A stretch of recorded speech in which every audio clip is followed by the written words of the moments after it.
Hare Krishna, Krishna Krishna, Hare Hare, Hare Rama,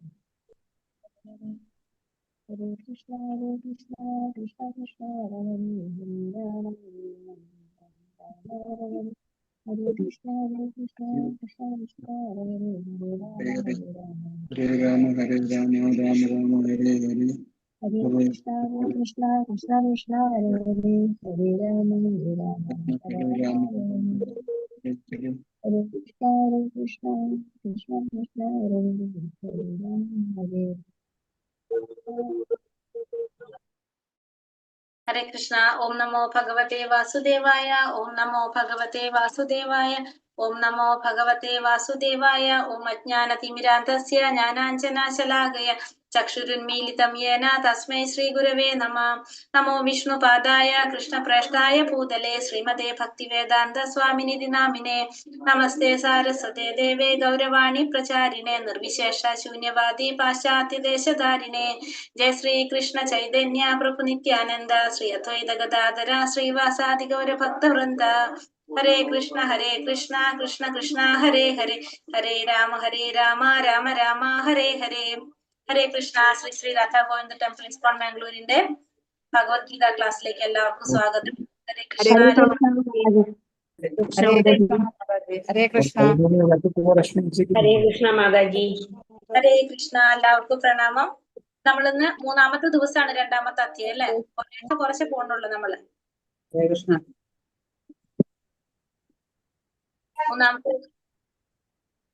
മൂന്നാമത്തെ ദിവസമാണ്. അപ്പൊ കുറേശ്ശെ നമ്മൾ എടുക്കുന്നുള്ളൂ അല്ലെ. 20 ശ്ലോകം വെച്ച് എടുക്കുന്നുള്ളൂ.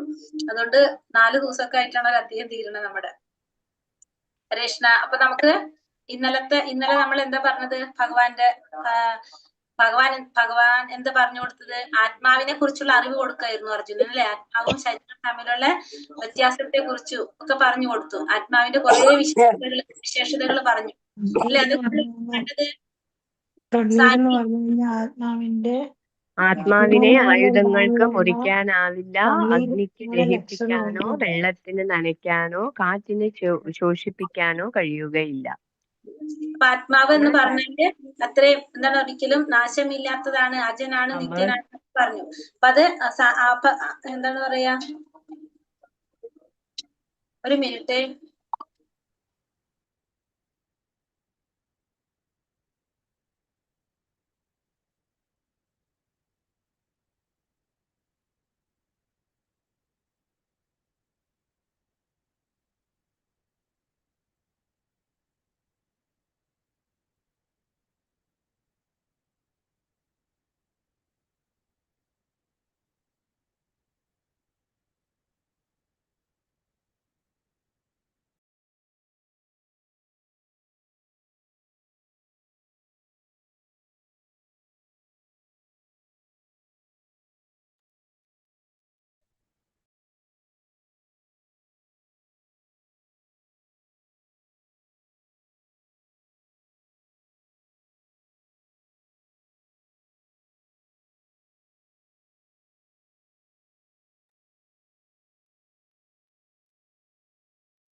ഹരേ കൃഷ്ണ.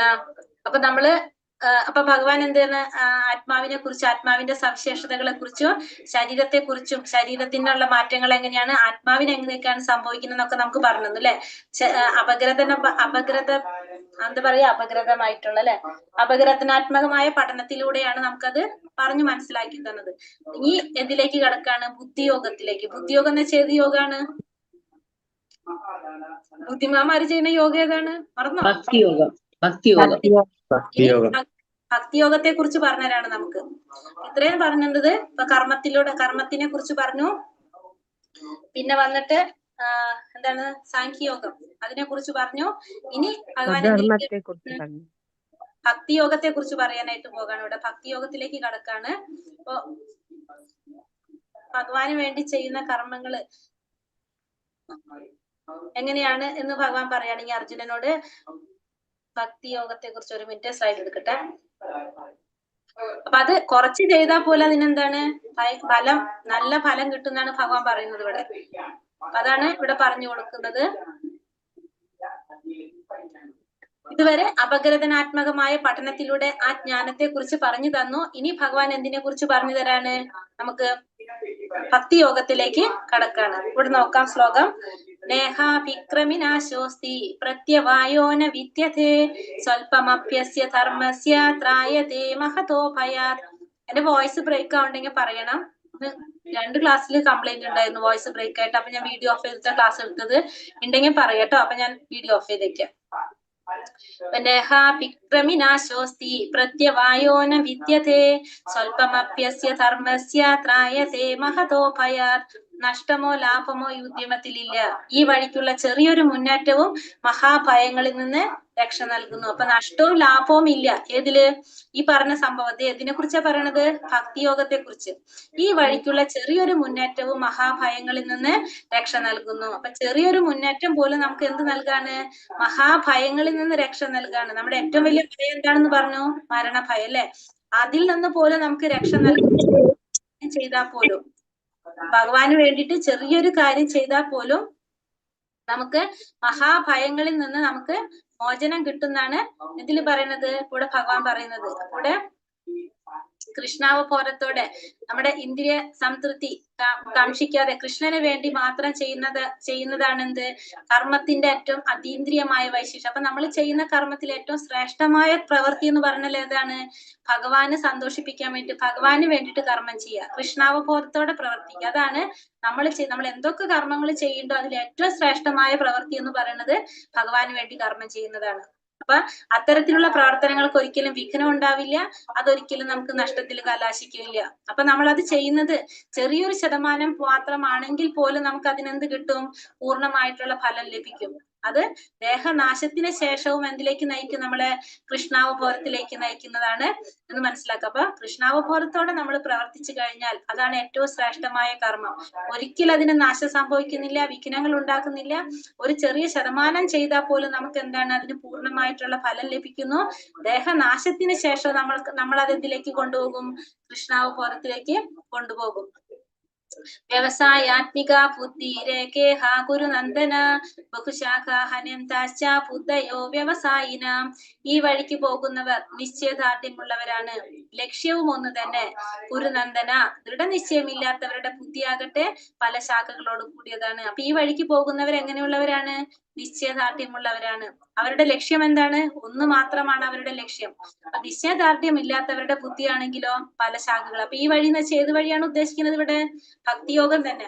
അപ്പൊ ഭക്തിയോഗത്തിലുള്ളവർക്ക് ഓരോരോ ലക്ഷ്യമുള്ള എന്താണ്? ഭഗവാനെ പ്രാപിക്കുക. അല്ലാത്തവരാണെങ്കിലോ അവർക്ക് പല ബുദ്ധിയാണ്, പല ശാഖകളിലേക്ക് തിരികെ വരിക. അവർക്ക് ഏതാണെന്ന് അവർക്ക് നിശ്ചയമില്ല. ദൃഢനിശ്ചയമില്ലാത്തവർക്ക് എല്ലാവർക്കും നിശ്ചയമുണ്ട് ഭഗവാനെ പ്രാപിക്കണമെന്ന്. അല്ലാത്തവരുടെ ബുദ്ധി പല ശാഖകളോട് കൂടിയതായിരിക്കും. അപ്പൊ കൃഷ്ണാവബോധത്തോടെ ജീവിതത്തിന്റെ പരിപൂർണത എന്ന് പറയുന്നത് എന്താണ്? കൃഷ്ണാവബോധത്തിലൂടെ ജീവിതത്തിന്റെ ആ ജീവിത പരിപൂർണതയുടെ ഏറ്റവും ഉയർത്തപ്പെടുന്ന ഒരാളുടെ വിശ്വാസം, ഔന്നതിയിലേക്ക് എത്തുന്ന ഒരാളുടെ വിശ്വാസത്തെയാണ് നമ്മൾ എന്ത് പറയുന്നത്? വ്യവസായാത്മിക ബുദ്ധി എന്ന് പറയുന്നത്. കൃഷ്ണാവബോധത്തിലൂടെ ആ ജീവിത പരിപൂർണതയുടെ ഉന്നതിയിലേക്ക് എത്താം. അതിലേക്കുള്ള ഒരു വിശ്വാസം, ദൃഢമായ വിശ്വാസത്തെയാണ് വ്യവസായാത്മിക ബുദ്ധി എന്ന് പറയുന്നത്. നമ്മൾ ചെയ്യുന്ന കർമ്മങ്ങള് നല്ലതാകാം ചീത്തയാകാം, ഫലം ആഗ്രഹിച്ചുകൊണ്ട് ചെയ്യുന്നതാണെങ്കിൽ അതെന്താണ്? കാമ്യകർമ്മങ്ങൾ എന്നാണ് അതിനെ പറയുന്നത് അല്ലെ?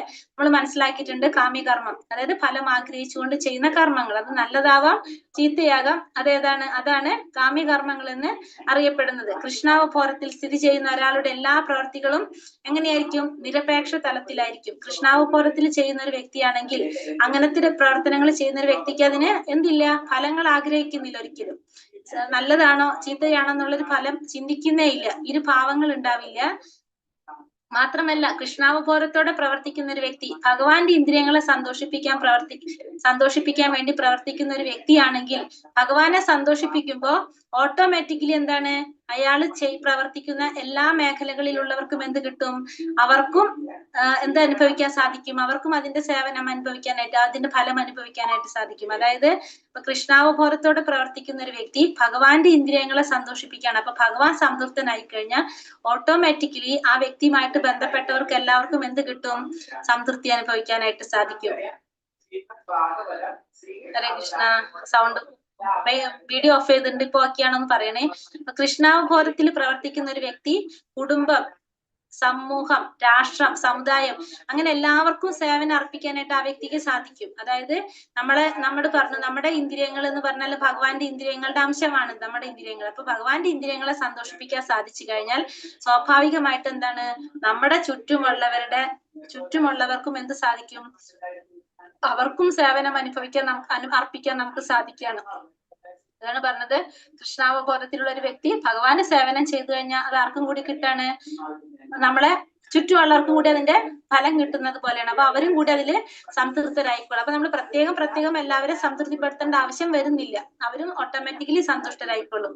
പക്ഷെ നമ്മൾ എങ്ങനെയാണ് ഭഗവാന്റെ സേവനം വൃത്തിയായിട്ട് ചെയ്യാൻ സാധിക്കുന്നത്? ഒരു ഉത്തമ ഗുരുവിലൂടെ, ഭഗവാന്റെ പ്രതിനിധിയായിട്ടുള്ള ഒരു ഗുരു എന്ന് പറയുന്നത് എന്താണ്, ഭഗവാന്റെ പ്രതിനിധിയാണ്. ആ ഗുരുവിന്റെ ശിക്ഷണത്തിലൂടെ ആയിരിക്കും നമുക്ക് എന്ത് സാധിക്കുന്നത്, കൃഷ്ണാവബോധം ഭംഗിയായിട്ട് അനുഷ്ഠിക്കാനായിട്ട് സാധിക്കുന്നത്. കാരണം ഗുരു എന്ന് പറയുന്നത് നമ്മൾ ഈ ഭൗതിക പ്രപഞ്ചത്തില് നമ്മൾ പ്രത്യക്ഷത്തിൽ കാണുന്ന ഭഗവാന്റെ പ്രതിനിധിയാണ് ആര്, ഗുരു എന്ന് പറയുന്നത്. അപ്പൊ ഗുരുവിന് സന്തോഷം വന്നു കഴിഞ്ഞാൽ ഓട്ടോമാറ്റിക്കലി അത് ആര് സന്തോഷിക്കും, ഭഗവാൻ സന്തോഷിക്കും. അപ്പോ ഗുരു എന്ന് പറയുന്നത് ആരാണ്, ഭഗവാന്റെ പ്രതിനിധിയാണ്. ഗുരുവിനെ സന്തോഷിപ്പിക്കാൻ സാധിച്ച ഓട്ടോമാറ്റിക്കലി ആര് സന്തോഷിക്കും, ഭഗവാന് സന്തോഷാവും. അപ്പൊ ഗുരുവിലൂടെയാണ് നമുക്ക് എന്ത് സാധിക്കുന്നത്, ഈ കൃഷ്ണാവബോധ സേവനം, ഭക്തിയുടെ സേവനം ഭംഗിയായിട്ട് അനുഷ്ഠിക്കാനായിട്ട് സാധിക്കുന്നത്. യാമി മാം പുഷ്പിതാം വാചം പ്രവദന്ത്യാ വിപശ്ചിതഃ വേദാവാദാരദാ പാർത്ഥ നാന്യദസ്തീതി വാദിനഃ കാമാത്മാനാ സ്വർഗപരാ ജന്മ കർമാ ഫലപ്രദാം ക്രിയാവിശേഷ ബഹുലാം ഭോഗൈശ്വര്യാഗതീം പതി. സ്വർഗലോക പ്രാപ്തി, ധന്യമായ പുനർജന്മം, പ്രഭാവം എന്നിവയ്ക്ക് വേണ്ടി വിവിധ കർമ്മങ്ങൾ ഫലാപേക്ഷയോടെ ചെയ്യാൻ നിർദ്ദേശിക്കുന്ന വേദസൂക്തങ്ങളാൽ അല്പബുദ്ധികൾ അത്യന്തം ആസക്തരാകുന്നു. ഇന്ദ്രിയ സുഖപ്രീതിയെയും ഐശ്വര്യ ജീവിതത്തെയും ആഗ്രഹിക്കുന്നവർ അവയേക്കാൾ ഉത്കൃഷ്ടമായി ഒന്നുമില്ലെന്ന് വാദിക്കുന്നു. അപ്പൊ സ്വർഗലോക പ്രാപ്തി, ധന്യമായ പുനർജന്മം, പ്രഭാവം ഇവയ്ക്ക് വേണ്ടിയിട്ട്, അതായത് നമ്മൾ എന്ത് ചിന്തിക്കുകയാണ്, നമുക്ക് ഫലം ആഗ്രഹിച്ചുകൊണ്ട് നമ്മൾ കർമ്മങ്ങൾ ചെയ്യാനായിട്ട്, കർമ്മം ചെയ്യുന്നതിനെ കുറിച്ച് പറയണം. അപ്പൊ നമ്മുടെ വേദങ്ങളിലൊക്കെ എന്ത് പറയുന്നുണ്ട്, കർമ്മകാണ്ഡത്തില് നമ്മള് ഫലം ആഗ്രഹിച്ചുകൊണ്ട് ചെയ്യാവുന്ന കർമ്മങ്ങളെ കുറിച്ച് പറയുന്നുണ്ട്. അപ്പൊ ആ കർമ്മം ചെയ്യുമ്പോൾ അതിന്റെ നമ്മൾ ഫലം ആഗ്രഹിക്കുമ്പോൾ ചിലപ്പോൾ നല്ല ഫലമാകാം, ചിലപ്പോ ഓപ്പോസിറ്റ് ഫലം, ചീത്ത ഫലവുമായിരിക്കാം. പക്ഷെ നമ്മൾ ആ കർമ്മത്തിന്റെ ഫലത്തിൽ നമ്മൾ എന്ത് വരാണ്, ആസക്തരാകാണ്. സ്വർഗലോകം കിട്ടാനായിട്ട്, പുനർജന്മം, നല്ല പുനർജന്മം ഒക്കെ കിട്ടാനായിട്ട് നമ്മള്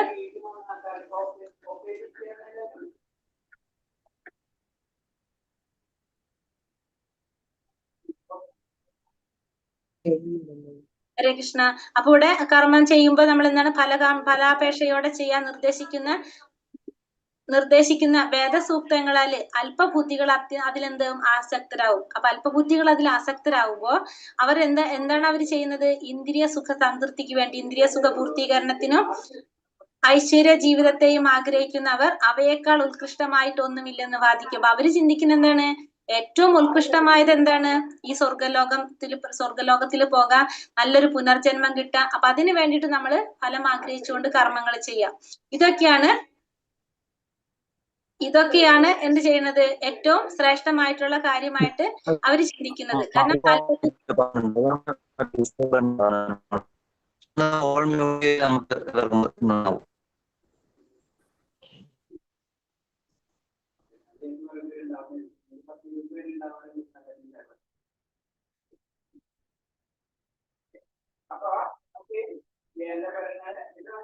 പുരുഷാവതാരങ്ങള് അതുപോലെ തന്നെ അവതാരങ്ങളും അവരുടെ പിന്നെ പറയുന്നത് ക്ലിയർ ആയില്ലേ?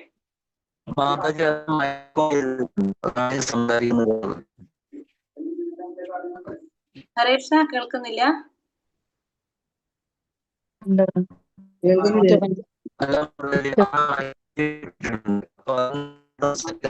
വേറെ ആരുടെയോ സൗണ്ട് വരുന്നു.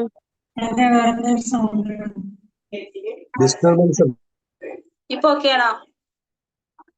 ഇപ്പൊ ശരിയാണോ? ഇപ്പൊ ഓക്കെയാണോ? മാതാജി വേറെ സൗണ്ട് വരുന്നുണ്ട്. ആരോ മൈക്ക് ഓൺ ആയതായിരുന്നു അത്. അപ്പൊ ഇവിടെ എന്താ പറഞ്ഞത്, അപ്പൊ നമ്മള് അല്പബുദ്ധികളായിട്ടുള്ളവർ എന്താ ചിന്തിക്കുന്നത്? ഈ സ്വർഗലോക പ്രാപ്തി അതൊക്കെയാണ് ഏറ്റവും ശ്രേഷ്ഠമായിട്ടുള്ളത്, ഈ ശാസ്ത്രങ്ങളിൽ പറഞ്ഞിരിക്കുന്നത് അതാണ് നമ്മൾ ചെയ്യേണ്ടതെന്ന് അവർ ചിന്തിക്കുന്നു. അതായത് സാധാരണ മനുഷ്യരുടെ അറിവില്ലായ്മ കാരണം വേദങ്ങളുടെ കർമ്മകാണ്ഡങ്ങളിൽ നിർദ്ദേശിക്കപ്പെടുന്ന ഫലേച്ഛാപൂർവമായ കർമ്മങ്ങളാൽ അവർ ആസക്തരാ. അപ്പൊ ഫലം ആഗ്രഹിച്ചുകൊണ്ട് ചെയ്യുന്ന കർമ്മങ്ങളിൽ അവർ ആസക്തരാകുന്നു. അപ്പൊ അവർക്ക് എന്ത് കിട്ടുന്നില്ല? അങ്ങനെയുള്ളവർക്ക് കൃഷ്ണാവബോധത്തോടെ കർമ്മം ചെയ്യാനായിട്ട് മനസ്സുറക്കില്ല. അങ്ങനെയുള്ളവർക്ക് അത് പ്രയാസമായിരിക്കും. കാരണം കൃഷ്ണാവബോധത്തോടെ കർമ്മം ചെയ്യാന്ന് പറഞ്ഞാൽ ഫലം ആഗ്രഹിക്കാതെ കർമ്മം ചെയ്യുന്നതാണ്. അപ്പൊ അത് അവർക്ക് പ്രയാസമായിരിക്കും. ഈ കർമ്മകാണ്ഡങ്ങളിലൊക്കെ ആസക്തരായിട്ട് ഫലം ആഗ്രഹിച്ചുകൊണ്ടുന്ന കർമ്മങ്ങളിൽ ആസക്തരായവർക്ക്. അപ്പൊ അവർക്ക് എന്താ സംഭവിക്കുന്നത്? ഭോഗൈശ്വര്യ പ്രസക്താനാം തയാപകൃത ചേതസാം വ്യവസായാത്മിക ബുദ്ധി സമാധൗന വിധീയതേ. ഭൗതിക ഐശ്വര്യത്തിലും സുഖാനുഭവങ്ങളിലും അത്യാസക്തരായവർക്കും ഇവകളാൽ പരിഭ്രാന്തരായവർക്കും ഭക്തിപൂർവ്വം ഭഗവത് സേവനം നടത്താൻ വേണ്ടുന്ന നിശ്ചയദാർഢ്യം ഉണ്ടാവില്ല. അപ്പൊ ഭൗതിക ഐശ്വര്യത്തില് സുഖാനുഭവങ്ങളില് അത്യാസക്തരായവർക്ക് ഇവകളാൽ പരിഭ്രാന്തരായവർക്കൊന്നും ഭക്തിപൂർവ്വം ഭഗവാന്റെ സേവനം ചെയ്യാൻ വേണ്ടുന്ന നിശ്ചയദാർഢ്യം ഉണ്ടാവില്ല. എങ്ങനെയുള്ളവർക്കാണ്? ഈ ഭൗതികമായ ഐശ്വര്യങ്ങളില് സുഖ അനുഭവങ്ങളിലൊക്കെ ആസക്തിയുള്ളവർക്ക്. അങ്ങനെയുള്ളവർക്ക് ഭഗവത് സേവനം ചെയ്യാനായിട്ട് സാധിക്കില്ല. നമുക്ക് ഭഗവത് സേവനം ചെയ്യണമെങ്കിൽ എന്താണ്? നിശ്ചയദാർഢ്യത്തോടെ ആയിരിക്കും നമുക്ക് ചെയ്യാനായിട്ട് സാധിക്കുന്നത്. പക്ഷെ ഭൗതികമായ ആഗ്രഹങ്ങളുള്ളവർക്ക് എന്തായിരിക്കും? അതിനോട് കൂടുതൽ ആസക്തി ഉണ്ടാവുന്നത് കൊണ്ട് ഇതിനോട് അവർക്ക് താല്പര്യം ഉണ്ടാവണമെന്നില്ല. ത്രൈഗുണ്യ വിഷയ വേദ നിസ്ത്രൈഗുണ്യഭവാർജുന നിർദ്ദന്തോ നിത്യസത്വസ്ഥോ നിർയോഗക്ഷേമ ആത്മവാൻ. പ്രകൃതിയുടെ 3 ഗുണങ്ങളാണ് വേദങ്ങളുടെ മുഖ്യ വിഷയം. അർജുന, നീ അവയെ അതിക്രമിക്കണം. ദ്വന്ദ്ങ്ങളിൽ നിന്നും ലാഭനഷ്ടങ്ങളെ കുറിച്ച് ഉള്ള ഉത്കണ്ഠകളിൽ നിന്നും തികച്ചും മുക്തനായി ആത്മാവിൽ മനസ്സുറപ്പിക്കുക. അപ്പൊ വേദങ്ങളുടെ മുഖ്യ വിഷയം എന്ന് പറയുന്നത് എന്താണ്? പ്രകൃതിയുടെ 3 ഗുണങ്ങൾ. പ്രകൃതിയുടെ 3 ഗുണങ്ങളാണ് വേദങ്ങളുടെ മുഖ്യ വിഷയം. അപ്പൊ അർജുനനോട് പറയാണ്, നീ എന്ത് ചെയ്യണം? അതിനെ അതിക്രമിക്കണം. ദ്വന്ദ്ങ്ങളിൽ നിന്നും ലാഭനഷ്ടങ്ങളെ കുറിച്ചുള്ള ഉത്കണ്ഠകളിൽ നിന്നെല്ലാം മുക്തനായിട്ട് ആത്മാവില് മനസ്സുറപ്പിക്കുക. അങ്ങനെയാണെങ്കിൽ എന്ത് സാധിക്കും? ഈ 3 ഗുണങ്ങളെ അതിക്രമിക്കാനായിട്ട് സാധിക്കും. അപ്പൊ അർജുനനോട് പറയാണ് എന്ത് ചെയ്യണമെന്ന്? ഈ 3 ഗുണങ്ങളെ അതിക്രമിക്കാനായിട്ടാണ് അർജുനനോട് ഭഗവാൻ പറയുന്നത്. അപ്പൊ അർജുനനോട് ഭഗവാൻ ഇവിടെ എന്താ ഉപദേശിക്കുന്നത്? അതീന്ദ്രിയമായ മേഖലയിലേക്ക് ഉയരാനാണ് പറയുന്നത്. ആ ഭഗവാനെ കുറിച്ച്, ആ സർവോന്നതമായതിനെ കുറിച്ച് അറിയാനായിട്ടാണ് ഭഗവാൻ അർജുനനോട് പറയുന്നത്. അപ്പൊ അതിലേക്കുള്ള ആദ്യത്തെ കാൽവെപ്പാണ് എന്ത്? ഭഗവാനെ കുറിച്ച് അറിയുക എന്നുള്ളത്. അതിനുള്ള ആഗ്രഹം ഉണ്ടാകുക, അതാണ് നമുക്ക് വേണ്ടത്. അതിനു വേണ്ടിയിട്ട് നമുക്ക് എന്ത് ചെയ്യണം? നമുക്ക് എല്ലാറ്റിനെയും സുഖദുഃഖങ്ങളും ശീതോഷ്ണങ്ങളും ഒക്കെ ഒരേപോലെ നേരിടാനായിട്ട് നമുക്ക് സാധിക്കണം. അങ്ങനെ നമുക്ക് എന്ത് സാധിക്കും?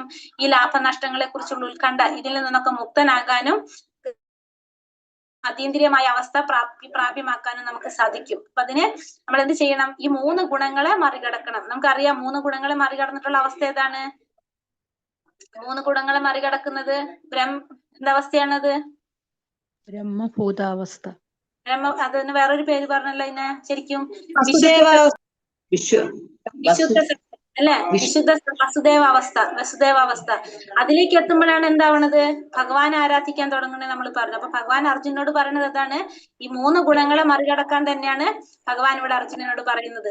യാവാൻ അർത്ഥ ഉത്പാനെ സർവദാ സംപ്ലുതോദകേ താവാൻ സർവേഷു വേദേഷു ബ്രാഹ്മണസ്യ വിജാനതഃ.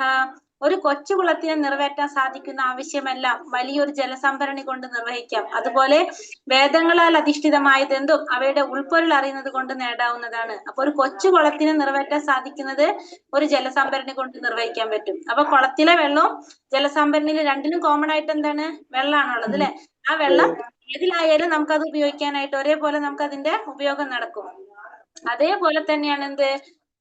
ഭഗവാന്റെ വേദങ്ങളിൽ അധിഷ്ഠിതമായതെന്തും അതിന്റെ ഉൾപ്പൊരുൾ അറിയുന്നത് കൊണ്ട് സാധിക്കും. വേദങ്ങൾ എന്ന് പറഞ്ഞാല് വേദങ്ങളിൽ അധിഷ്ഠിതമായത് എന്താണ്? വേദങ്ങളിൽ എന്താ പറയുന്നത്? ഭഗവാനെ കുറിച്ച്. അതിന്റെ ഉൾപ്പൊരുൾ എന്താണ്? ഫൈനലി നമുക്ക് എന്താണ് അതിന്റെ റിസൾട്ട്? ഭഗവാനെ മനസ്സിലാക്കുക എന്നുള്ളതാണ്. ഭഗവാനെ കുറിച്ച് എല്ലാ വേദങ്ങളും ആരിലേക്ക് കൊണ്ടുപോകുന്നത്? ഭഗവാനിലേക്ക്. അപ്പൊ നമുക്ക് വേദങ്ങളിൽ അധിഷ്ഠിതമായതും എങ്ങനെ സാധിക്കും? അതിന്റെ ഉൾപ്പൊരുൾ അറിയുന്നത് കൊണ്ട് നമുക്ക് സാധിക്കും. അതായത് ഭഗവാനെ കുറിച്ച് മനസ്സിലാക്കാനായിട്ട് സാധിക്കും. എങ്ങനെയാണെങ്കിൽ പ്രകാരമാണോ ഒരു കൊച്ചുകുളത്തിൽ നിറവേറ്റാൻ സാധിക്കുന്ന കാര്യങ്ങള് ഒരു ജലസംഭരണി കൊണ്ട് സാധിക്കുന്നത്, അതുപോലെ തന്നെ വേദങ്ങളിൽ അധിഷ്ഠിതമായത് കാര്യങ്ങള് അതിന്റെ ഉൾപ്പൊരുൾ അറിയുന്നത് കൊണ്ട് നമുക്ക് നേടാനായിട്ട് സാധിക്കും. അതിലപ്പോ എന്തിനെ കുറിച്ചാ പറയുന്നത്? ആത്മസാക്ഷാത്കാരത്തെ കുറിച്ചും ഭഗവാനെ കുറിച്ച്, ഭഗവാനും താനുമായുള്ള ശാശ്വത ബന്ധത്തെ കുറിച്ചാണ് നമുക്ക് ഇതിലൊക്കെ പറഞ്ഞു തരുന്നത്. എല്ലാത്തിന്റെ ലക്ഷ്യം ഭഗവാനെ അറിയുക എന്നുള്ളതാണ്.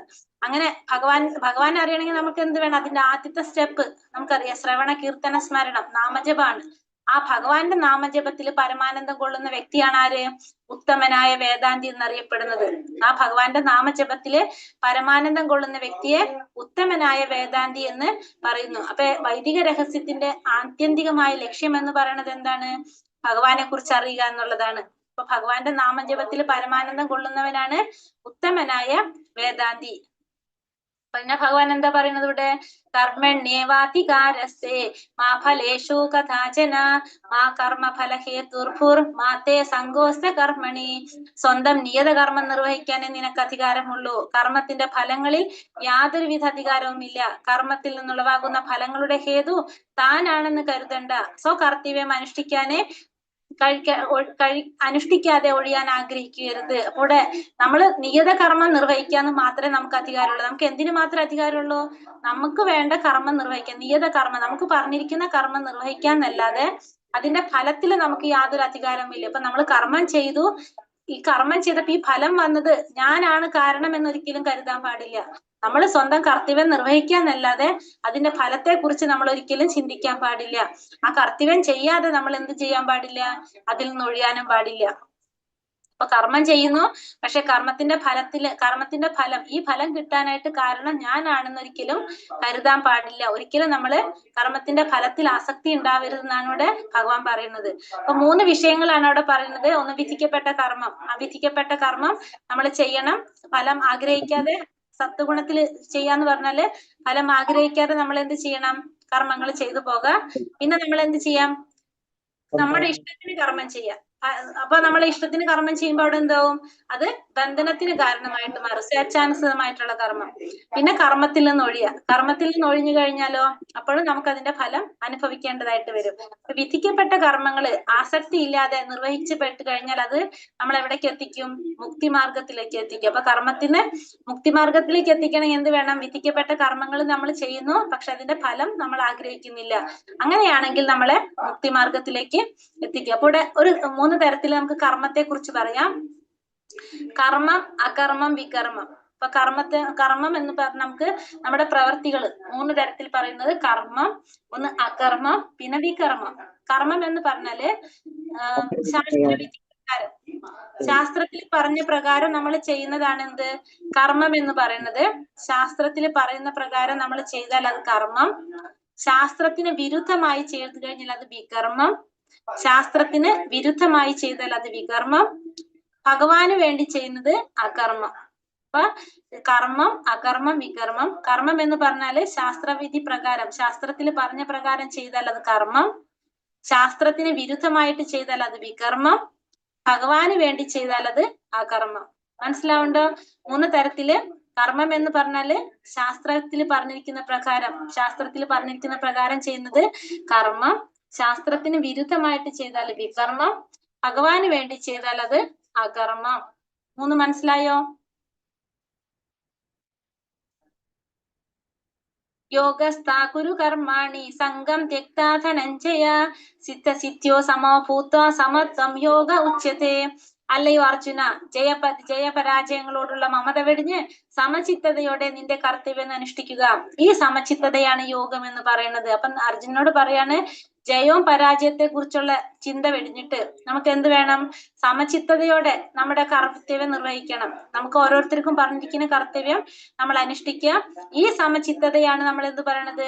യോഗം എന്ന് പറയുന്നത്. അതായത് സമചിത്തതയോടുകൂടി, ജയപരാജയത്തെ കുറിച്ചൊന്നും ചിന്തിക്കാതെ സമചിത്തതയോടുകൂടി കർത്തവ്യം അനുഷ്ഠിക്കുക. ആ സമചിത്തതയെ നമുക്ക് എന്ത് പറയാം? യോഗം എന്ന് പറയാനായിട്ട് സാധിക്കും. അപ്പൊ സമചിത്തത എന്താണ് ഇവിടെ പറയുന്നത്? അസ്വസ്ഥങ്ങളായിരിക്കുന്ന ഇന്ദ്രിയങ്ങളെ നിയന്ത്രിക്കുന്ന വഴി മനസ്സിനെ പരമോന്നതനായിട്ടുള്ള ഭഗവാനിൽ ഏകാഗ്രഹിക്കുക. അതാണ് യോഗം എന്ന് പറയുന്നത്. അപ്പൊ ഭഗവാന്റെ നിർദ്ദേശങ്ങൾ നമ്മൾ അനുസരിക്കുക. അതാണ് എന്ത്? യഥാർത്ഥ യോഗം എന്ന് പറയുന്നത്. ഭഗവാന്റെ നിർദ്ദേശങ്ങൾ നമ്മൾ അനുസരിക്കുക. എങ്ങനെയാണത്? ഒന്നുകിൽ നമ്മൾ ഭഗവാന്റെ സേവകനാകുക, അല്ലെങ്കിൽ ഭഗവാന്റെ ഭക്തന്മാരുടെ സേവകനാവുക. അതാണ് കൃഷ്ണാവബോധത്തോടെ സ്വധർമ്മം നിറവേറ്റാനും യോഗായുക്തനായിട്ട് പ്രവർത്തിക്കാനുള്ള ഒരു വഴി. അത് നമുക്ക് എന്താ എന്താ ചെയ്യേണ്ടത്?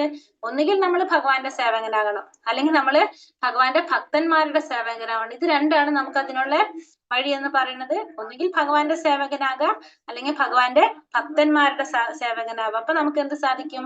കൃഷ്ണാവബോധത്തോടെ പ്രവർത്തിക്കാനായിട്ടുള്ള വഴികൾ ഉണ്ടായിക്കൊണ്ടിരിക്കും. ദൂരേണ ഹ്യവ്യരം കർമ്മ ബുദ്ധിയോഗ ധനഞ്ജയ ബുദ്ധൗ ശരണമന്വിച്ച കൃപണാഫലഹേതവഃ. അല്ലയോ ധനഞ്ജയ, ജുഗുപ്താസാവഹമായ കർമ്മങ്ങളെല്ലാം ഭക്തിയുടെ സേവനത്താൽ അകറ്റി നിർത്തുക. ആ ബോധത്തോടെ ഭഗവാനെ ശരണം പ്രാപിക്കുക. കർമ്മഫലങ്ങൾ അനുഭവിക്കാൻ ആഗ്രഹിക്കുന്നവർ കൃപണരാണ്. അപ്പൊ നമ്മൾ എന്ത് ചെയ്യണം? നമുക്ക് നമ്മുടെ ഇന്ദ്രിയങ്ങളെ സന്തോഷിപ്പിക്കുന്ന, നമുക്ക് അങ്ങനത്തെ കാര്യങ്ങളിൽ താല്പര്യം തരുന്ന കർമ്മങ്ങളൊക്കെ നമ്മൾ ഭക്തിയുടെ സേവനത്തിലൂടെ മാറ്റി നിർത്തുക. ഭക്തിയുടെ സേവനം എന്ന് വെച്ചാൽ ഭഗവാന് വേണ്ടി മാത്രം ചെയ്യുക. ആ സേവനങ്ങൾ നമ്മൾ ചെയ്തുകൊണ്ട് നമ്മുടെ ഇന്ദ്രിയങ്ങൾക്ക് സന്തോഷിപ്പിക്കുന്ന, നമുക്ക് താല്പര്യം ജനിപ്പിക്കാവുന്ന അത്തരത്തിലുള്ള കർമ്മങ്ങളിൽ നിന്ന് നമ്മൾ മാറി നിൽക്കുക. എന്ത് ചെയ്യാ? ഭക്തിയുടെ സേവനത്തിൽ ഏർപ്പെടാം. ആ ബോധത്തോടു കൂടി ഭഗവാനെ ശരണം പ്രാപിക്കുക. അങ്ങനെ ചെയ്യുകയാണെങ്കിൽ നമുക്ക് എന്ത് സാധിക്കും? ഭഗവാനെ പ്രാപിക്കാനായിട്ട് സാധിക്കും. ആ കർമ്മത്തിന്റെ ഫലങ്ങൾ അനുഭവിക്കാൻ ആഗ്രഹിക്കുന്നവരാരാണ്? കൃപണന്മാരാണ്. കൃപണൻ നമ്മൾ പഠിച്ചു അല്ലെ? കൃപണൻ എന്ന് വെച്ചാൽ ആരാണ്? പിശുക്കനാണ്. നമ്മള് ഒരു മനുഷ്യജന്മം കിട്ടിയിരിക്കുന്നത് നമുക്ക് എന്തിനാണ്? ഭഗവാന്റെ സേവനം ചെയ്യാൻ. ആ ഒരു ജന്മം കിട്ടിയിട്ടും നമ്മളത് വേണ്ട വിധത്തിൽ ഉപയോഗിച്ചില്ലെങ്കിൽ നമ്മൾ ആരാണ്? കൃപണന്മാരാണ്. അപ്പൊ ഇവിടെ അതാണ്, കർമ്മത്തിന്റെ ഫലങ്ങൾ അനുഭവിക്കാൻ ആഗ്രഹിക്കുന്നവരെല്ലാം ആരാണ്? കൃപണന്മാരാണ്. കർമ്മത്തിന്റെ ഫലം ആഗ്രഹിക്കുന്നത് എവിടെയാണ്? ഈ ഭൗതിക പ്രപഞ്ചത്തില്. അതുകൊണ്ട് അവരെ കൃപണൻ എന്ന് പറയാനായിട്ട് സാധിക്കും. അപ്പൊ തന്റെ മൂലസ്വരൂപം ആരാണ്? ഭഗവാന്റെ നിത്യദാസന്മാരാണെന്ന് മനസ്സിലാക്കി കൃഷ്ണാവബോധത്തോടെ കർമ്മത്തിൽ ഏർപ്പെടാം. നമ്മൾ മനസ്സിലാക്കുക, നമ്മുടെ മൂലസ്വരൂപം എന്ന് പറയുന്നത് ഭഗവാന്റെ നിത്യദാസന്മാരാണ്. നമ്മൾ എന്താ ചെയ്യേണ്ടത്? എപ്പോഴും ഭഗവാന് സേവനം ചെയ്യാന്നുള്ളതാണ് നമ്മുടെ പരമമായ ധർമ്മം എന്ന് പറയുന്നത്. അതാണ് ശരിയായ ധർമ്മം. അപ്പൊ ഭക്തിയുടെ സേവനം അതാണ് എന്ത്? എല്ലാ ജീവാത്മാക്കളുടെയും ശരിയായ പ്രവർത്തന പദം. അപ്പൊ നമ്മുടെ ശരിയായ പ്രവൃത്തി എന്ന് പറയുന്നത് എന്താണ്? ഭക്തിയുടെ സേവനം ചെയ്യുക, ഭഗവാന് വേണ്ടിയിട്ട് സേവനം ചെയ്യുക എന്നുള്ളതാണ് എല്ലാ ജീവാത്മാക്കളുടെയും ശരിയായ പ്രവർത്തന പദം എന്ന് പറയുന്നത്. കൃഷ്ണാവബോധപൂർവകമായ പ്രവർത്തനത്തിന് വേണ്ടി സർവശക്തികൾ ഉപയോഗിക്കുന്നവർക്ക് ജീവിത വിജയം നിശ്ചയമായും തീർച്ചയായും കൈവരും. അപ്പൊ കൃഷ്ണാവബോധപൂർവമായിട്ടുള്ള പ്രവർത്തനം, അതിനു വേണ്ടിയിട്ട് സർവശക്തികളും ഉപയോഗിക്കുക. കൃഷ്ണാവബോധത്തിന് വേണ്ടിയിട്ട് പ്രവർത്തിക്കുക. അതിനു വേണ്ടിയിട്ട് നമ്മുടെ എല്ലാ തരത്തിലുള്ള ശക്തികൾ ഉപയോഗിച്ചു കഴിഞ്ഞാൽ എന്താണ്? അവർക്ക് വിജയം കൈവരിക്കാനായിട്ട് സാധിക്കും. നമ്മൾ ഏത് രീതിയിലും എല്ലാ തരത്തിലും നമ്മൾ എന്ത് ചെയ്യാൻ നോക്കുന്നു? കൃഷ്ണാവബോധ പ്രവർത്തനങ്ങൾ, ഭഗവാന് വേണ്ടി പ്രവർത്തിക്കാൻ ശ്രമിക്കുന്നു. അങ്ങനെയുള്ളവർക്ക് ജീവിതത്തിൽ എന്തുണ്ടാകും? വിജയം തീർച്ചയായിട്ടും കൈവരിക്കാൻ സാധിക്കുന്നതാണ് ഭഗവാൻ ഇവിടെ പറയുന്നത്. ബുദ്ധിയുക്തോ ജഹാതീഹ ഉഭയ സുഹൃത നിഷ്കൃതേ തസ്മാത് യോഗായുജ്യസ്യ യോഗ കർമ്മസു കൗശലം.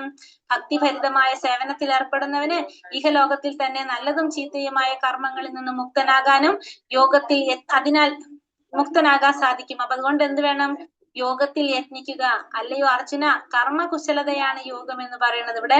അപ്പൊ ഭക്തിഭരിതമായ സേവനത്തിൽ ഏർപ്പെടുന്നതിന് എന്ത് സാധിക്കും? ഈ ഇഹലോകത്തിൽ തന്നെ നല്ലതും ചീത്തയായിട്ടുള്ള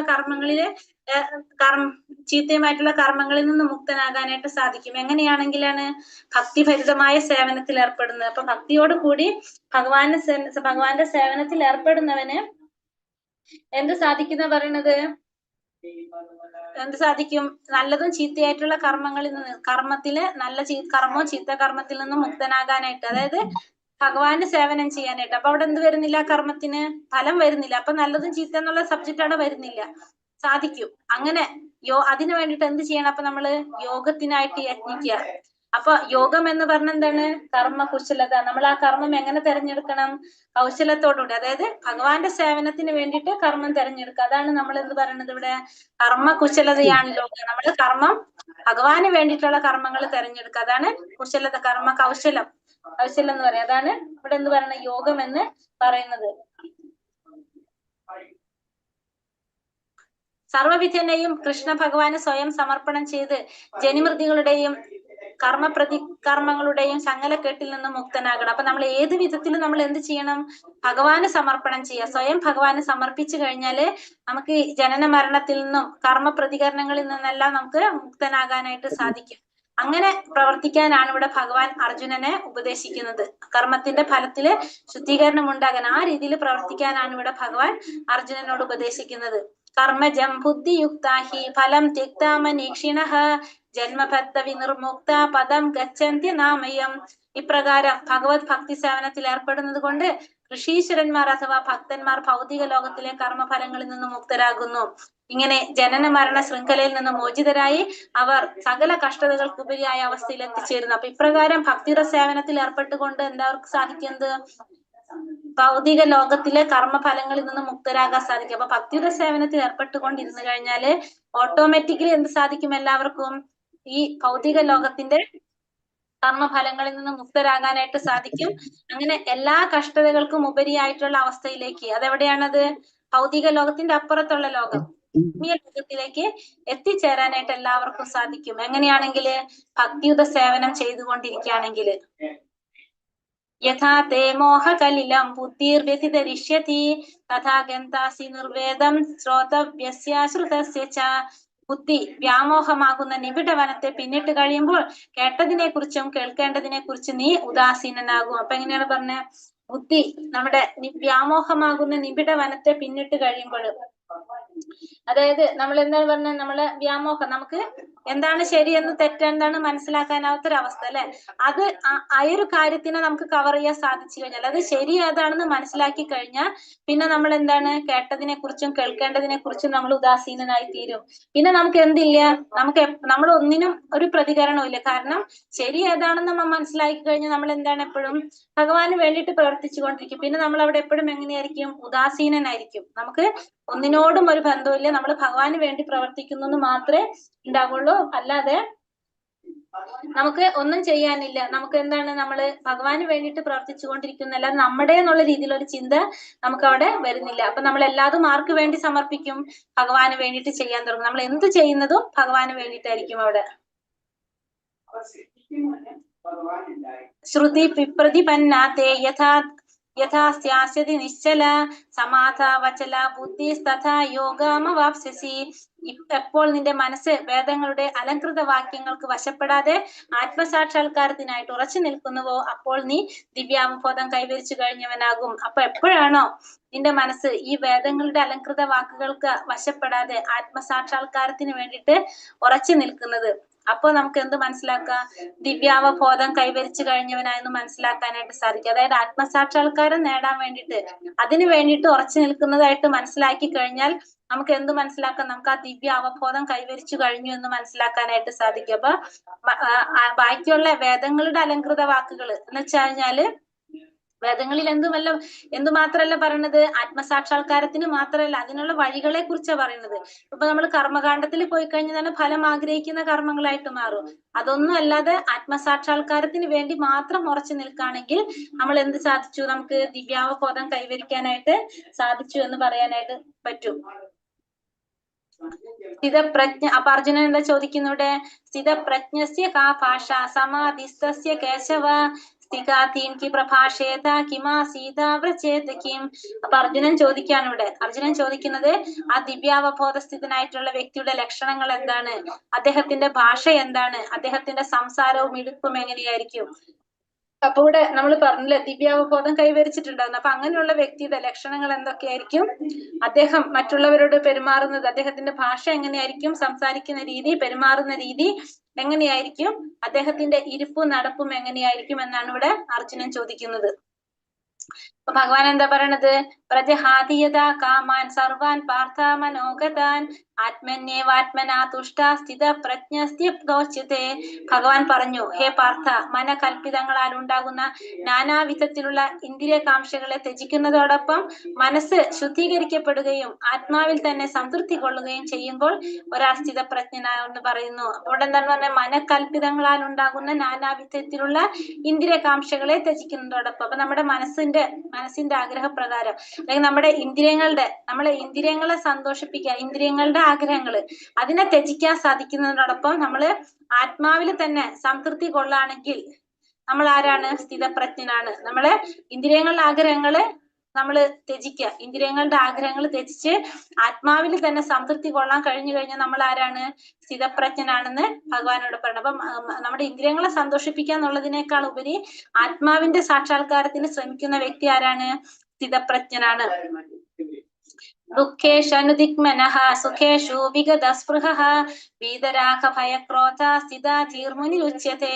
ത്രിവിധ ക്ലേശങ്ങൾക്ക് നടുവിലും മനസ്സ് പ്രക്ഷുബ്ധമാവാതെയും സുഖത്തിൽ അമിതമായ സന്തോഷിക്കാതെയും ആസക്തി, ഭയം, ക്രോധം ഇവയിൽ നിന്ന് വിമുക്തനായ വ്യക്തി സ്ഥിതപ്രജ്ഞനാകുന്നു. അവിടെ എന്താണ് പറഞ്ഞത്? ത്രിവിധ ക്ലേശങ്ങൾക്ക് നടുവില് പ്രക്ഷുബ്ധനാകുന്നില്ല, പിന്നെ സുഖം വരുമ്പോ അധികം സന്തോഷിക്കുന്നില്ല, ദുഃഖം വരുമ്പോഴും എന്തില്ല, അതിൽ നിന്നൊക്കെ വിമുക്തനായിട്ടുള്ള വ്യക്തി. ആ വ്യക്തി ആരാണ്? സ്ഥിതപ്രജ്ഞനാണെന്ന് പറയാം. അപ്പൊ സന്തോഷം വന്ന് സന്തോഷിക്കുന്നില്ല, ദുഃഖം വരുമ്പോ കൂടുതൽ ദുഃഖിക്കുന്നില്ല, അതിൽ നിന്നെല്ലാം മോചനം നേടിയ വ്യക്തി സ്ഥിതപ്രജ്ഞനാണ്. അപ്പൊ ത്രിവിധ ക്ലേശങ്ങൾക്ക് നടുവില്, ത്രിവിധ ക്ലേശങ്ങൾ എന്ന് പറഞ്ഞാല് ഈ ഭൗതിക പ്രപഞ്ചത്തിൽ നമ്മൾ അനുഭവിക്കുന്ന 3 ക്ലേശങ്ങളാണ്. ആധ്യാത്മികം, ആദി ഭൗതികം, ആദി ദൈവികം. ഇതൊക്കെയാണ് ആധ്യാത്മികം, ആദി ഭൗതികം, ആദി ദൈവികം. 3 ക്ലേശങ്ങള്. ആധ്യാത്മികം, ആദി ഭൗതികം, ആദി ദൈവികം. ആധ്യാത്മികം എന്ന് പറഞ്ഞാല് നമ്മുടെ ശരീരം കൊണ്ടും മനസ്സുകൊണ്ടും ഉണ്ടാകുന്ന ക്ലേശങ്ങളാണ് എന്ത്? ആധ്യാത്മികം എന്ന് പറയുന്നത്. ശരീരം കൊണ്ടും മനസ്സുകൊണ്ടും ഉണ്ടാകുന്ന ക്ലേശങ്ങൾ ആധ്യാത്മികം എന്ന് വെച്ചാല് നമുക്ക് വരുന്ന അസുഖങ്ങളൊക്കെ ഉണ്ടല്ലോ, ശരീരം കൊണ്ട് നമുക്ക് വരുന്ന അസുഖങ്ങള്, മനസ്സുകൊണ്ട് നമുക്ക് ഉണ്ടാവുന്ന ബുദ്ധിമുട്ടുകൾ, ഇതൊക്കെ എന്തിൽ വരും? ആധ്യാത്മികത്തിൽ വരും. ആദി ഭൗതികം എന്ന് പറഞ്ഞാല് മറ്റുള്ള ജീവജാലങ്ങൾ കൊണ്ട് നമുക്ക് ഉണ്ടാകുന്ന ക്ലേശങ്ങളാണ് ആദി ഭൗതികം എന്ന് പറയുന്നത്. അതായത് നമ്മുടെ ശത്രുക്കളെ കൊണ്ട് നമുക്ക് ഉണ്ടാവുന്നത്, മറ്റുള്ള മൃഗങ്ങളെ കൊണ്ടൊക്കെ നമുക്ക് ഉണ്ടാവുന്ന ക്ലേശങ്ങളൊക്കെ എന്തിൽ വരും? ആദി ഭൗതികത്തിൽ വരും. ആദി ദൈവികം എന്ന് പറഞ്ഞാല് ഭൗതിക പ്രകൃതി കൊണ്ട് നമുക്കുണ്ടാകുന്ന ക്ലേശങ്ങളാണ് എന്ത്? ആദി ദൈവികം എന്ന് പറയുന്നത്. അതായത് വെള്ളപ്പൊക്കം, വരൾച്ച, ഉരുൾപൊട്ടല്, അങ്ങനെ ഭൗതിക പ്രകൃതി കൊണ്ട് നമുക്കുണ്ടാകുന്ന ബുദ്ധിമുട്ടുകൾ എന്തൊക്കെയാണോ അതൊക്കെ ഏതിൽ വരും? ആദി ദൈവികത്തിൽ വരും. അപ്പൊ 3 തരത്തില്: ആധ്യാത്മികം, ആദി ഭൗതികം, ആദി ദൈവികം. ഇതാണ് ത്രിവിധ ക്ലേശങ്ങൾ എന്ന് പറയുന്നത്. ആധ്യാത്മികം, ആദി ഭൗതികം, ആദി ദൈവികം. സർവത്രാനപി സ്നേഹ തത്തത് പ്രാപ്യ ശുഭാശുഭം നാഭിനന്ദതി നദ്വേഷ്ടി തസ്യ പ്രജ്ഞാ പ്രതിഷ്ഠിത. ഈ ഭൗതിക ലോകത്തിൽ തനിക്ക് ലഭിക്കുന്ന നല്ലതോ ചീത്തയോ ആയ ഒന്നിനാലും ബാധിക്കപ്പെടാതെയും അവയെ പുകഴ്ത്തുകയോ പുച്ഛിക്കുകയോ ചെയ്യാതെയും വർത്തിക്കുന്നവനാണ് ആര്? സമ്പൂർണ്ണ ജ്ഞാനത്തിൽ ഉറച്ചു നിൽക്കുന്നവൻ. അപ്പൊ സമ്പൂർണ്ണ ജ്ഞാനത്തിൽ ഉറച്ചു നിൽക്കുന്നവൻ, അല്ലെങ്കിൽ സ്ഥിതപ്രജ്ഞ എന്ന് പറയുന്ന വ്യക്തി എങ്ങനെയാണ്? ഈ ഭൗതിക ലോകത്തില് തനിക്ക് ലഭിക്കുന്ന നല്ലതായിട്ടുള്ളതും ചീത്തയായിട്ടുള്ള ഒന്നും എന്തായാലും അത് ബാധിക്കുന്നില്ല. പിന്നെ അതിന് നമുക്ക് എന്ത് കിട്ടിയാലും നമ്മൾ അതിനെ പുകഴ്ത്തുന്നില്ല, പുച്ഛിക്കുന്നില്ല. അങ്ങനെയുള്ള വ്യക്തി എങ്ങനെയായിരിക്കും? സമ്പൂർണ്ണ ജ്ഞാനത്തില് ഉറച്ചു നിൽക്കുന്നവനായിരിക്കും. അതായത് ഭൗതികമായിട്ടുള്ള പരിവർത്തനങ്ങളിൽ ഒരിക്കലും അസ്വസ്ഥനാകാതെ നന്മ തിന്മയെ കുറിച്ച് ചിന്തിക്കാതെയുള്ള ഒരു ഭക്തൻ എങ്ങനെയായിരിക്കും? കൃഷ്ണാവബോധം ഉദിച്ചവനാണെന്ന് പറയാനായിട്ട് സാധിക്കും. അപ്പൊ ആ വ്യക്തി എന്ത് ബാധിക്കുന്നില്ല? ഇത്തരത്തിലുള്ള ദ്വന്ദ്ങ്ങളൊന്നും ആ വ്യക്തിയെ ബാധിക്കുന്നില്ല. അപ്പൊ അങ്ങനെ ജീവാത്മാവിന് ആ വ്യക്തിക്ക് എന്ത് സാധിക്കും? അതീന്ദ്രിയ അവസ്ഥയിലേക്ക് എത്തിക്കാനായിട്ട് സാധിക്കും. അങ്ങനെയുള്ള ഒരു വ്യക്തിക്ക് ജീവാത്മാവിനെ ഭൗതിക ഇതിൽ നിന്ന് മാറ്റി അതീന്ദ്രിയ അവസ്ഥയിലേക്ക് എത്തിക്കാനായിട്ട് സാധിക്കും. യഥാ സംഹരതേ ചായം കൂർമോങ്കാനീവ സർവശഃ ഇന്ദ്രിയാണി ഇന്ദ്രിയാർത്ഥേഭ്യ സസ്യ പ്രജ്ഞാ പ്രതിഷ്ഠിത. ആമ തന്റെ അവയവങ്ങളെ തോടിനുള്ളിലേക്ക് വലിക്കുന്നത് പോലെ ഇന്ദ്രിയങ്ങളെ ഇന്ദ്രിയ വിഷയങ്ങളിൽ നിന്ന് പിൻവലിക്കാൻ കഴിയുന്നവനാണ് സ്ഥിതപ്രജ്ഞൻ. അപ്പൊ എപ്രകാരമാണോ ആമ തന്റെ അവയവങ്ങൾ തോടിനുള്ളിലേക്ക് വലിക്കുന്നത്, അതേപോലെ ഇന്ദ്രിയങ്ങളെ ഇന്ദ്രിയ വിഷയങ്ങളിൽ നിന്ന് പിൻവലിക്കാൻ സാധിക്കുന്നവൻ എന്ത് പറയാം? സ്ഥിതപ്രജ്ഞൻ എന്ന് പറയാനായിട്ട് സാധിക്കും. അപ്പൊ ഇച്ഛാനുസരണം ഇന്ദ്രിയങ്ങളെ നിയന്ത്രിക്കാൻ കഴിവുള്ള ആളാണ് ആര്? യോഗി, ഭക്തൻ, ആത്മജ്ഞാനി. ഈ 3 പേർക്കും എന്ത് സാധിക്കും? നമ്മുടെ ഇന്ദ്രിയങ്ങളെ നിയന്ത്രിക്കാനായിട്ട് സാധിക്കും. ആർക്കൊക്കെയാണ്? ഒരു യോഗിക്കും, ഒരു ഭക്തനും, ഒരു ആത്മജ്ഞാനിക്കും ഇന്ദ്രിയങ്ങളെ നിയന്ത്രിക്കാനുള്ള കഴിവുണ്ടായിരിക്കും. അപ്പൊ സുഖാനുഭോഗങ്ങളെല്ലാം ചുരുക്കി ഈ വിധി നിഷേധങ്ങൾ അനുസരിക്കാൻ കഴിവില്ലാത്തവർക്ക് എന്തിൽ ഉറച്ചു നിൽക്കാൻ സാധിക്കില്ല? ഈ കൃഷ്ണാവബോധത്തിൽ ഉറച്ചു നിൽക്കാനായിട്ട് സാധിക്കില്ല. നമ്മള് ഭൗതികമായ സുഖാനുഭവങ്ങൾ ചുരുക്കാതെ പക്ഷെ നമുക്ക് ഇതിൽ ഉറച്ചു നിൽക്കാനായിട്ട് സാധിക്കില്ല. കൃഷ്ണാവബോധത്തിലുള്ളവർ എന്ത് ചെയ്യും? ഭഗവാന്റെ സേവനത്തിന് വേണ്ടി പ്രത്യേകം എന്ത് ചെയ്തുകൊണ്ടിരിക്കുകയാണ്? ആവശ്യങ്ങൾക്കായിട്ട് ഇന്ദ്രിയങ്ങൾ ഉപയോഗിച്ചുകൊണ്ടിരിക്കും. നമ്മുടെ ഇന്ദ്രിയങ്ങളെ ഭഗവാന്റെ സേവനത്തിന് വേണ്ടിയിട്ട് ഉപയോഗിച്ചുകൊണ്ടിരിക്കും. അല്ലാത്ത സമയങ്ങളിൽ നമ്മൾ എന്ത് ചെയ്യും? ആ ഇന്ദ്രിയങ്ങളെ ഉള്ളിലേക്ക് വലിച്ചു വെക്കും. അതേപോലെയാണ് ആര് ചെയ്യുന്നത്? ആമ എങ്ങനെയാണ്?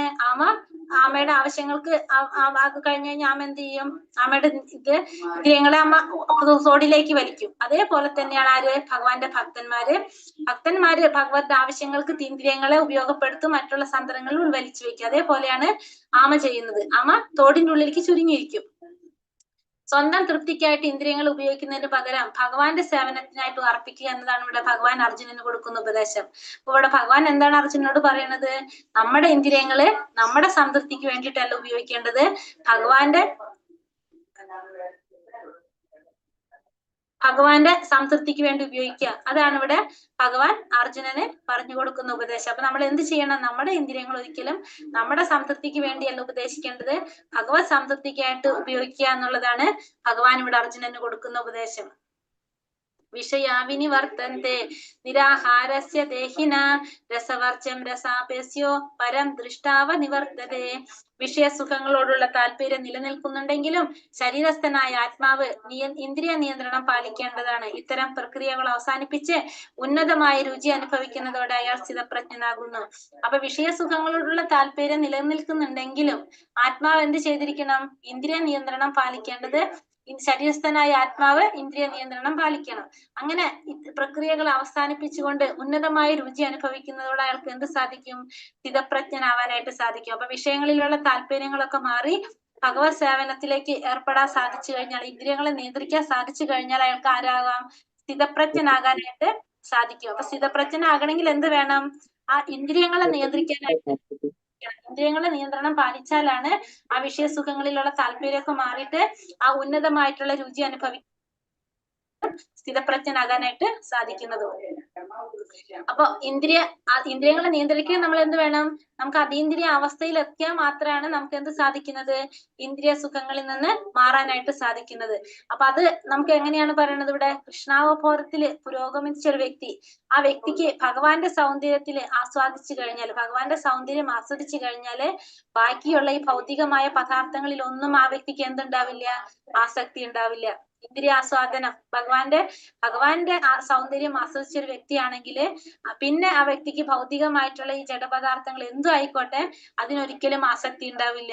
അപ്പൊ കൃഷ്ണാവബോധം ഉദിച്ചവന് മറ്റുള്ള വിഷയങ്ങളൊക്കെ എന്തായിട്ട് മാറും? തുച്ഛ വിഷയങ്ങളായിരിക്കും. അതിനോടുള്ള ആസക്തി തന്നെത്താനെ നശിച്ചു തുടങ്ങും. അപ്പൊ കൃഷ്ണാവബോധം ഉദിച്ചു കഴിഞ്ഞാൽ ഓട്ടോമാറ്റിക്കലി എന്താണ്? മറ്റുള്ള വിഷയങ്ങളിലുള്ള ആസക്തി തന്നെത്താനെ കുറയാണ് ചെയ്യുന്നത്.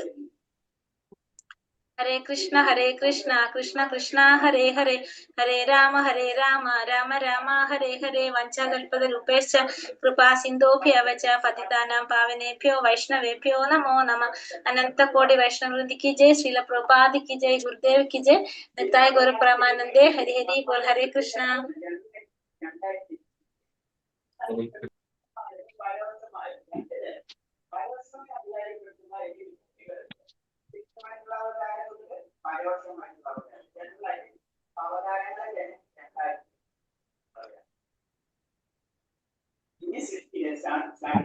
കൃഷ്ണ ക്വസ്റ്റ്യൻ ആൻസർ നോക്കാം നമുക്ക്.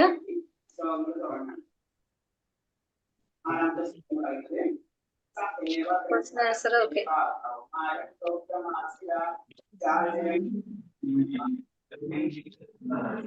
എന്താണ് പറഞ്ഞത്? ഭഗവത്ഗീത എവിടത്തോളെത്തി നമ്മൾ ഇതിൽ? ക്വസ്റ്റ്യൻ ആൻസർ 16 തൊട്ട് എടുക്കണം അല്ലെ? നഷ്ടമോ ലാഭമോ ഇല്ലാത്ത പ്രവർത്തനം ഏതാണ്? ഭക്തിയോഗം.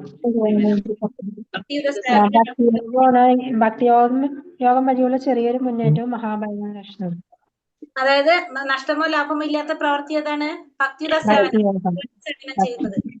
എങ്ങനെയുള്ളവർക്കാണ് ഭക്തിപൂർവ്വം ഭഗവത് സേവനം നടത്താൻ സാധിക്കാത്തത്? ഭൗതിക ഐശ്വര്യത്തിലും സുഖാനുഭവങ്ങളിലും അത്യാസക്തരായവർക്കും ആസക്തരായവർക്കും ഭക്തിപൂർവ്വം ഭഗവത് സേവനം നടത്താൻ ഉണ്ടാവില്ല അല്ലെ? ഭൗതിക പ്രസക്താനം തയാപഹൃത ചേതസാം. ആ ശ്ലോകം ഭൗതികമായ 44-ാമത്തെ. വേദങ്ങളുടെ മുഖ്യ വിഷയം ഏതാണ്? ത്രിഗുണങ്ങളാണ്. 3 ഗുണങ്ങളാണ്. ഉത്തമനായ വേദാന്തി ആരാണ്? പരമാനന്ദം കൊള്ളുന്നവനാണ് ഉത്തമനായ വേദം. നാമത്തില് പരമാനന്ദം കൊള്ളുന്ന വ്യക്തി അല്ലെ? ഭഗവത് നാമജപത്തില് പരമാനന്ദം കൊള്ളുന്ന വ്യക്തിയാണ് ഉത്തമനായ വേദാന്തി. ജീവാത്മാക്കളുടെ ശരിയായ പദം ഏതാണ്?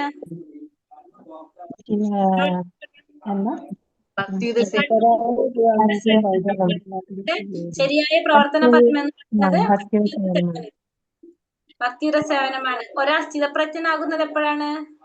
ഇന്ദ്രിയങ്ങളെ ഇന്ദ്രിയ വിഷയങ്ങളിൽ നിന്ന് പിൻവലിക്കാൻ സാധിക്കുന്നവൻ സ്ഥിതപ്രജ്ഞൻ. ത്രിവിധപ്രജ്ഞനാകും. ത്രിവിധ ക്ലേശങ്ങൾ ഏതൊക്കെയാണ്? വിവിധ ക്ലേശങ്ങൾ ആദിഭൗതികം, ആധ്യാത്മികം, ആധ്യാത്മികം, ആദിഭൗതികം, ആദിദൈവികം.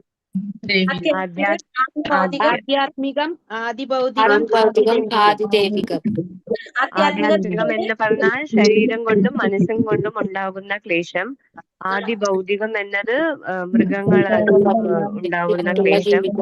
ആദിദൈവികം എന്ന് പറഞ്ഞാൽ ഭൗതിക പ്രകൃതികളെ കൊണ്ടുണ്ടാകുന്ന ക്ലേശം. ആധ്യാത്മിക ശരീരം കൊണ്ടുണ്ടാകുന്നത്, ആദിഭൗതികം മറ്റുള്ള ജീവൻ കൊണ്ടുണ്ടാകുന്നത്, ആദിദൈവികം പ്രകൃതി കൊണ്ടുണ്ടാകുന്നത്. ഇതിനെ അടുത്ത് നമ്മൾ എടുത്തിട്ടില്ല അല്ലെ? 22 വരെ എടുത്തിട്ടുള്ളൂ.